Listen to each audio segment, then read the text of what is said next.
Hello বন্ধুরা, আজকে আমরা ট্রান্সলেট অর্থাৎ বাংলা থেকে ইংরেজি করার নিয়মের দ্বিতীয় পর্যায় শিখব, অর্থাৎ একটি নতুন টেন্স শিখে নেব।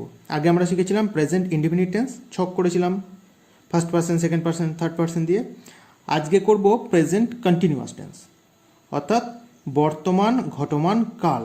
প্রেজেন্ট মানে বর্তমান, কন্টিনিউয়াস মানে এখন যেটা ঘটছে ঘটমান, আর টেন্স মানে হচ্ছে কাল, অর্থাৎ কোনো কাজ হওয়া বা কোনো কাজ করার যে সময় সেটাকে বলা হচ্ছে টেন্স বা কাল। তাহলে আজকের আমাদের কাজ হলো প্রেজেন্ট কন্টিনিউয়াস টেন্স নিয়ে আলোচনা করা। চলো শুরু করা যাক। তার আগে একটি বাক্য পড়ে নিই আমরা। এখানে কি বাক্য আছে দেখো, রবি ভাত খাচ্ছে। আমরা আগেই বলেছিলাম কোনো বাক্য যখন আমরা পাবো প্রথমে আমরা ভার্বটাকে চিহ্নিত করব, অর্থাৎ ক্রিয়া, কিসের দ্বারা কাজ বোঝাচ্ছে। তাহলে কি কাজ বোঝাচ্ছে এখানটায়? খাচ্ছে। তাহলে আমরা ভার্ব পেয়ে গেলাম, খাচ্ছে। এবার ভার্বকে আমরা কে দিয়ে প্রশ্ন করব। কে খাচ্ছে? রবি খাচ্ছে। তাহলে যে কাজটি করছে সেটি হচ্ছে সাবজেক্ট। এবার ভার্বকে কি দিয়ে প্রশ্ন করব। কি খাচ্ছে? ভাত খাচ্ছে। তাহলে ভাতটি হলো অবজেক্ট। তাহলে আমাদের কি শিখলাম? প্রথমে আমরা ভার্বকে চিহ্নিত করব, ভার্বকে কি কে দিয়ে প্রশ্ন করলে কি পাবো? সাবজেক্ট। আর ভার্বকে কি দিয়ে প্রশ্ন করলে অবজেক্ট। এই গেল আমাদের কাজ। এবার আমরা প্রেজেন্ট কন্টিনিউয়াস টেন্স কিভাবে চিনব। প্রেজেন্ট কন্টিনিউয়াস টেন্সে ক্রিয়ার সঙ্গে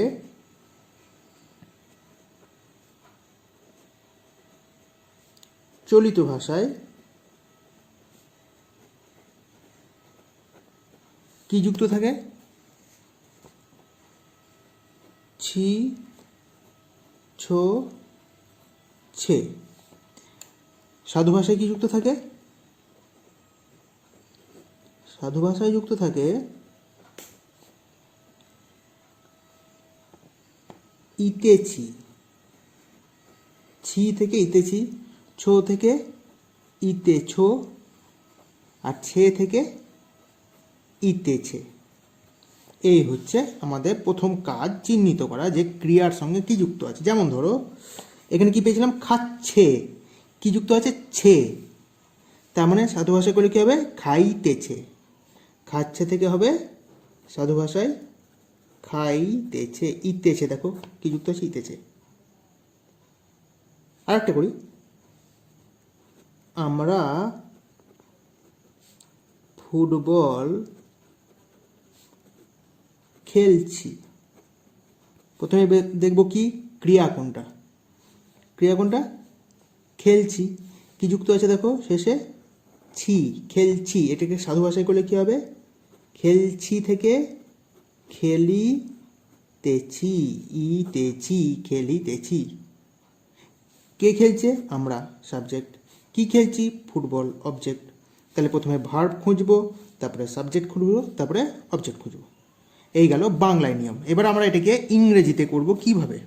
ইংরেজিতে নিয়মটা খুবই সোজা। তোমরা আগে present continuous tense, indefinite tense করেছো, একইভাবে প্রেজেন্ট কন্টিনিউয়াস টেন্সে ছকটা আমরা মনে রাখবো। কি বসে ইংরেজিতে? প্রথমেই বসবে সাবজেক্ট, ঠিক আছে? তারপরে যুক্ত হবে সাবজেক্ট অনুযায়ী অ্যাম অথবা ইজ অথবা আর। তাহলে সাবজেক্ট বসলো, তাহলে সাবজেক্ট অনুযায়ী অ্যাম ইজ আর বসলো।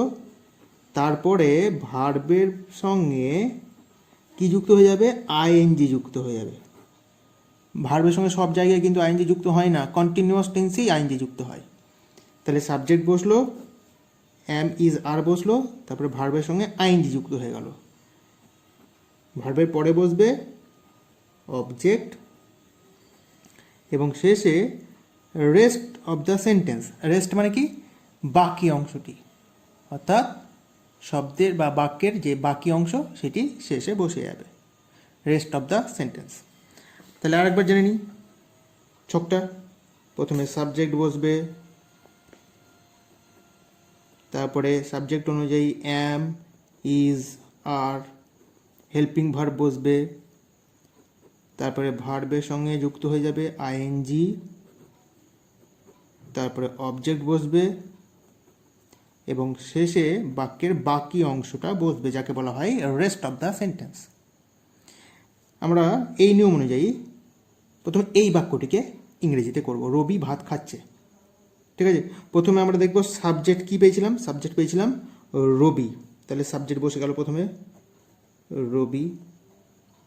রবির পর কি বসবে? অ্যাম, ইজ, আর। যেহেতু রবির নাম একটা থার্ড পারসন, সেহেতু কি বসে যাবে? ইজ। নামের পরে ইজ বসে, তাহলে রবি ইজ। তারপরে দেখো ভার্বের সঙ্গে আইএনজি। ভার্ব কি পেয়েছিলাম? ভার্ব পেয়েছিলাম খাচ্ছে, খাওয়া। খাওয়া ইংরেজি কি জানি? ইট। তাহলে ইটের সঙ্গে কি যুক্ত হয়ে যাবে? আইএনজি। তাহলে রবি ইজ ইটিং। শেষে কী আছে দেখো? অবজেক্ট আছে। অবজেক্ট কী পেয়েছিলাম? ভাত। ভাত ইংরেজি রাইস। কোনো আর কিছু বাকি নেই, রেস্ট নেই আর।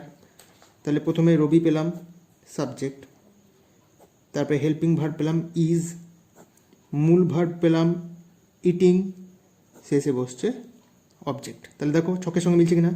সাবজেক্ট রবি বসলো, অ্যামিজারের ইজ বসলো, ভার্বের সঙ্গে আইএনজি ইটিং বসে গেল, আর অবজেক্ট বসে গেল rice. Rest of the sentence কিছু নাই আর, তার জন্য কিছু বসলো না। একইভাবে এই বাক্যটা দেখব, আমরা ফুটবল খেলছি। প্রথমে কি বসবে বলেছি? ছকটা দেখো। প্রথমে সাবজেক্ট। সাবজেক্ট কী পেয়েছিলাম? আমরা। তাহলে আমরা ইংরেজি উই। তারপরে সাবজেক্টের পর কী বসবে? অ্যাম, ইজ, আর। উইয়ের পর কী বসে? উইয়ের পর আর বসে। তারপর কী বসবে? ভার্বের সঙ্গে আইএনজি। ভার্ব কী পেয়েছিলাম? খেলছি। খেলা ইংরেজি কী জানি? খেলা ইংরেজি প্লে। তাহলে প্লের সঙ্গে আইএনজি যুক্ত হয়ে গেল, প্লেইং। শেষে কী আছে দেখো? অবজেক্ট। অবজেক্ট কী? কী খেলছি? ফুটবল। তাহলে ফুটবল বসে গেল অবজেক্টের জায়গায়। আর কিছু নেই, তার মানে রেস্ট আর কিছু নেই। তাহলে প্রথমে ছকটা দেখে নিই। সাবজেক্ট বসলো, অ্যামিজারের আর বসলো, ভার্বের সঙ্গে আইএনজি বসলো, আর শেষে অবজেক্ট বসলো। তাহলে এই ছকটা আমাদেরকে অবশ্যই কী করে ফেলতে হবে? মুখস্থ করে ফেলতে হবে। আবার বলছি, subject plus am is are plus verb plus ING plus object plus rest. বারবার মুখস্থ করবো। আবার বলছি, সাবজেক্ট প্লাস অ্যামিজার প্লাস ভার্বের সঙ্গে ING plus object plus rest. Subject plus am is are plus ভার্বের সঙ্গে ING plus object plus rest. কখন হবে বলেছি? যখন ক্রিয়ার সঙ্গে ছি, ছ, ছে যুক্ত থাকবে। শব্দ ভাষায় ইতেছি, ইতেছ, ইতেছে যুক্ত থাকবে। ঠিক আছে, একটা নতুন উদাহরণ করি, এটা তোমরা নিজেরাই পারবে। দেখো, সে একটি চিঠি লিখছে। প্রথমে কি বলেছিলাম? ভার্ব খুঁজবো। কিসের কোনটা ভার্ব? লিখছে। কি যুক্ত আছে দেখো? ছে। চলিত ভাষায় লিখছে, সাধু ভাষায় কী হবে? লিখিতেছে। সঙ্গে সঙ্গে সাধু ভাষায় গণব যদি বুঝতে না পারি। লিখছে থেকে লিখিতেছে, ইতেছে, তার মানে প্রেজেন্ট কন্টিনিউয়াস টেন্স। যখনই ইতেছি, ইতেছে, ইতেছে থাকবে ক্রিয়ার সঙ্গে, তখনই প্রেজেন্ট কন্টিনিউয়াস টেন্স। এবার প্রথমে কি কি খুঁজবো? ভার্ব পেয়ে গেছি। কে লিখছে? সে লিখছে, সাবজেক্ট পেয়ে গেলাম। কি লিখছে? একটি চিঠি লিখছে, অবজেক্ট পেয়ে গেলাম। এবার ছক অনুযায়ী বসাবো। প্রথমে সাবজেক্ট বসবে, সাবজেক্ট সে, হি বা সি যে কোনো একটা বসাবে। তারপর কী বসবে বলেছি? অ্যামিজার। তাহলে হি বা সি এর পরে কী বসে? ইজ বসে। তারপর কী বসবে? ভার্বের সঙ্গে আইএনজি। লেখা ইংরেজি কী জানি আমরা? রাইট। তাহলে কী হয়ে যাবে? WRITING, writing. একটি চিঠি, লাস্টে কী বসছে? অবজেক্ট। একটি চিঠি, এ লেটার। তাহলে দেখো সাবজেক্ট বসলো, অ্যামিজারের ইজ বসলো, ভার্বের সঙ্গে আইএনজি বসলো, আর অবজেক্ট বসলো। ঠিক আছে, এই হচ্ছে প্রেজেন্ট কন্টিনিউয়াস টেন্স। তাহলে ছকটা আমাদেরকে মুখস্থ করতে হবে। কী ছক? এই ছকটা আমাদেরকে মুখস্থ করে ফেলতে হবে। ঠিক আছে, ছকটা আরও দেখে নিই।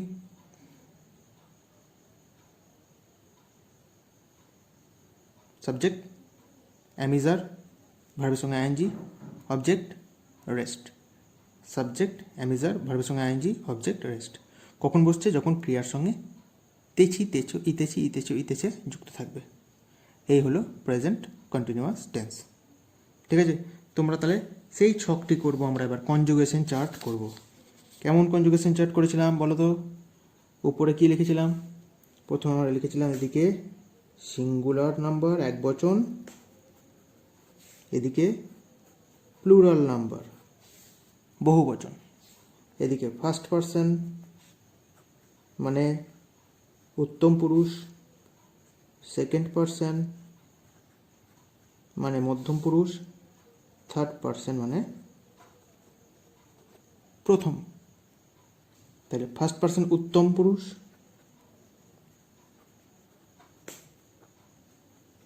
সেকেন্ড পার্সন মধ্যম পুরুষ, থার্ড পার্সন প্রথম পুরুষ।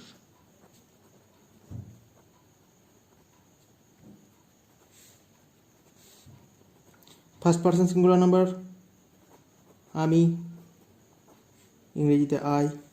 ফার্স্ট পার্সন প্লুরাল নাম্বার আমরা, ইংরেজিতে we. Second person singular number তুমি, ইংরেজিতে you. Second person plural number বহুবচন তোমরা, এটাও you. Third person singular number he, মানে সে বা কারো নাম। আর থার্ড পার্সন প্লুরাল নাম্বার হচ্ছে তারা, ইংরেজিতে দে।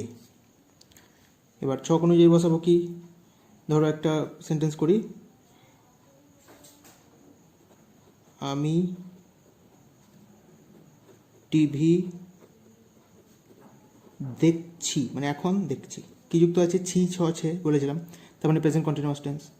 তাহলে কি বসবে, আমি টিভি দেখছি, আই অ্যাম, দেখা ইংরেজি এখানে ওয়াচিং, ওয়াচিং টিভি।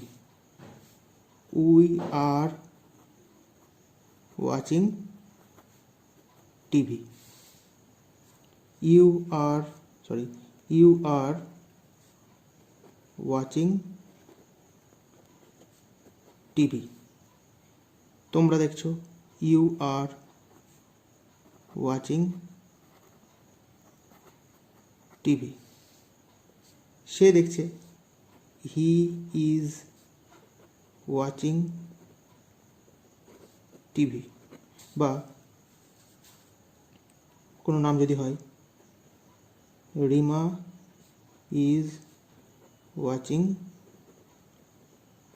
টিভি। তারা দেখছে, দে আর ওয়াচিং টিভি। এটা মনে রাখতে হবে। আয়ের পর এম বসে, উই এর পর আর বসে, ইউ আর ইউ এর পর আর বসে, হি বা সি বা কারোর নাম বসলে থার্ড পার্সন সিঙ্গুলার ইজ বসে, দে এর পর আর বসে। তাহলে ইউ, উই, দে এগুলো সব ক্ষেত্রে কি বসছে, আর বসছে। আয়ের ক্ষেত্রে এম বসছে, আর হি বা সি এর ক্ষেত্রে বা নামের ক্ষেত্রে ইজ বসছে। দুটো খালি আলাদা, একটা হচ্ছে এম আয়ের ক্ষেত্রে, আর হি বা সি এর ক্ষেত্রে ইজ। বাকি সব ক্ষেত্রে কি বসছে, আর বসছে। এই ছকটি তোমরা খাতায় লিখে রাখবে, পরের দিন এই কনজুগেশন চার্ট অনুযায়ী আমরা ট্রান্সলেশন করব। বুঝতে না পারলে আমাকে আবার ফোন করবে। ঠিক আছে, চলো টাটা।